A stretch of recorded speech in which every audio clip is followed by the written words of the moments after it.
Se você curte o tema terror, então prepare-se, pois em Hideout o que não faltam são coisas sinistras pra mexer com sua cabeça. Fala Cassinões, aqui é o Primo C, ou em japonês. E neste primeiro vídeo deste canal novinho aqui, nessa minha nova empreitada no mundo dos animes e mangás, trago para vocês um review simples, porém honesto de Hideout, um mangá one shot que mistura momentos de aflição, terror e páginas muito bem desenhadas, mas bem desenhadas mesmo. Hideout é um mangá com apenas uma edição, escrito e ilustrado por Masasumi Kakizaki, um fã declarado de histórias de terror e principalmente de Stephen King, aquele cara que escreveu e fez o filme lá, A Coisa. Olha, vou ser sincero aqui, a trama é um pouco complicada de se explicar, primeiro porque existem várias visões de entendimento dessa obra, segundo, porque não existe um protagonista em específico, mas existe uma peça central que faz a história se desenrolar. Eu vou tentar passar a minha visão sem dar grandes detalhes que comprometam a história e a sua futura experiência de leitura, né? Ou seja, sem muitos spoilers. Essa peça central que falei é um escritor frustrado com a vida, chamado Seishi Kirishima, que está passando por momentos bem difíceis aqui. Depois de ter perdido o emprego, depois de ter perdido seu filho e ainda ter sido acusado de ser o responsável pela morte do garoto. Com a vida toda acabada e sem expectativas, ele arquiteta um plano sinistro para assassinar sua própria esposa. Então a gente já consegue ver aqui que o negócio não tá bom para esse cara não.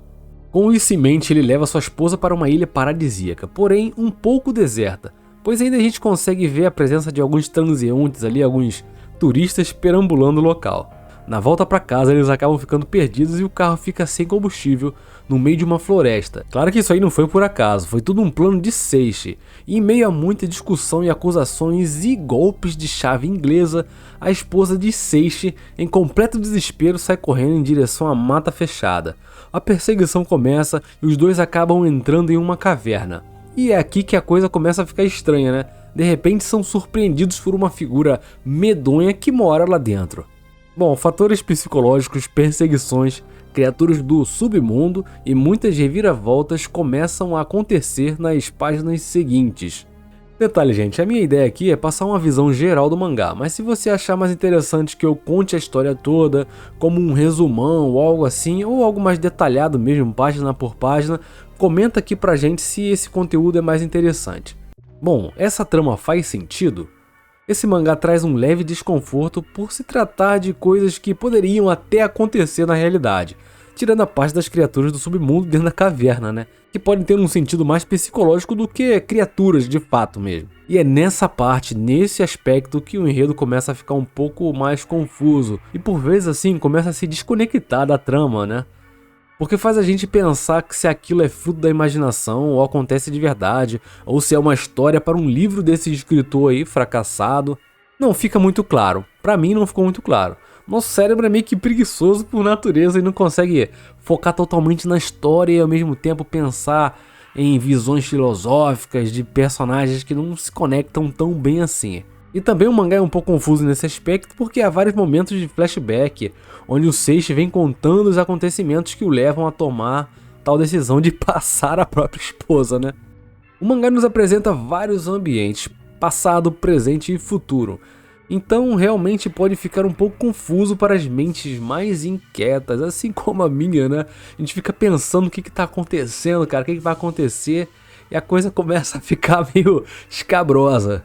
Mas a história vai se desenrolando assim de forma original e até emocionante, digamos. O ritmo de leitura é bom e sem muitos aqueles diálogos explicando tudo. Aqui temos mais apoio das imagens do que das letras, o que torna o mangá bem fácil de terminar. Eu acho que na primeira vez que eu li, eu fiquei em torno de 1 hora assim pra terminar o mangá. Pode ser muito porque eu fiquei olhando mais as imagens, né? Confesso que eu passei mais tempo olhando os traços e a arte do que prestando atenção na história da primeira vez, né? Mas isso vai de cada um. Cada página acontece uma situação que promove um desfecho diferente do que poderíamos esperar. O ponto alto é que não sabemos o que vai acontecer, o ponto baixo é que sabemos que a história vai mudar a cada segundo. E como eu disse antes, não dá muito tempo de assimilar os fatos. Também entendo que a coisa precisa funcionar num ritmo mais acelerado, porque se trata de apenas uma edição, né? Um one shot. Sobre os personagens, eles são importantes, claro, mas não fazem você se apegar ou serem marcantes a ponto de querer que alguém se dê bem ou alguém se dê mal. É uma história sem heróis que você só aceita e deixa acontecer, né? Falando um pouco mais sobre o ambiente, o mangá nos apresenta alguns cenários, como o local principal que é dentro da caverna e o interior de uma cidade onde rolam aqueles flashbacks para contar um pouco da história. Os cenários que fazem bem o seu papel de peças fundamentais na construção da obra. Eu diria que as expressões faciais dos personagens seriam o foco aqui, né? Que mostra aquela tensão, aquele terror na face dos indivíduos. Mas alguns locais apresentados funcionam como primordiais para apoio do enredo também. Minha conclusão por esse mangá é que você vai gostar bastante da arte e caso for um leitor médio de histórias de terror assim como eu, vai sentir um leve desconforto com as situações apresentadas ali. Bom, isso é positivo, né? Porque mostra que a obra entregou o propósito, uma história de terror.